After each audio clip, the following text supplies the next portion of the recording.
শঙ্করলাল দিগ্বিজয়ী পণ্ডিত। শানিত তাঁর বুদ্ধি সেন পাখির চঞ্চুর মতো। বিপক্ষের যুক্তির উপর পরে বিদ্যুৎ বেগে তার পক্ষদায় ছিন্ন করে ফেলে তাকে ধুলোয়। রাজবাড়িতে নৈনিক এসেছে দ্রাবিড় থেকে।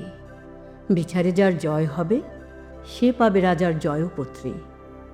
আহ্বান স্বীকার করেছেন শঙ্কর। এমন সময় চোখে পড়ল পাগড়ি তাঁর মলিন, গেলেন রংরেজির ঘরে।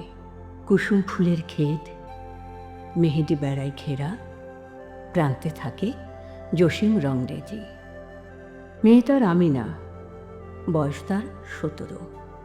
সে গান গায় আর রং পাটে, রঙের সঙ্গে রং মেলায়। বেনিতে তার লাল সুতোর ঝালর, চলি তার বাদামি রঙের, শাড়ি তার আসমানি। পাপ কাপড় রাঙায়, রঙের বাটি জুগিয়ে দেয় আমিনা। শঙ্কর বললেন, জসিম, পাগড়ি রাঙিয়ে দাও জাফরানি রঙে, রাজসভায় ডাক পড়েছে।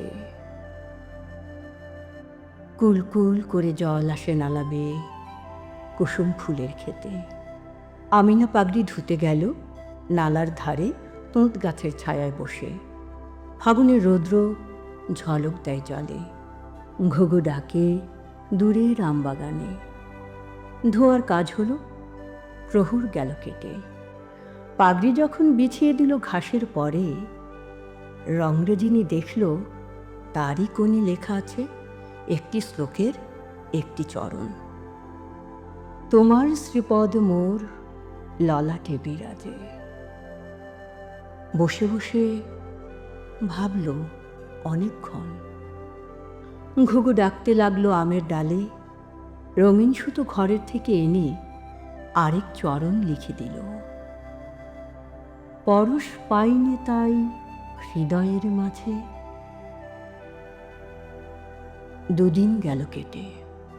শঙ্কর এলো রংরেজির ঘরে।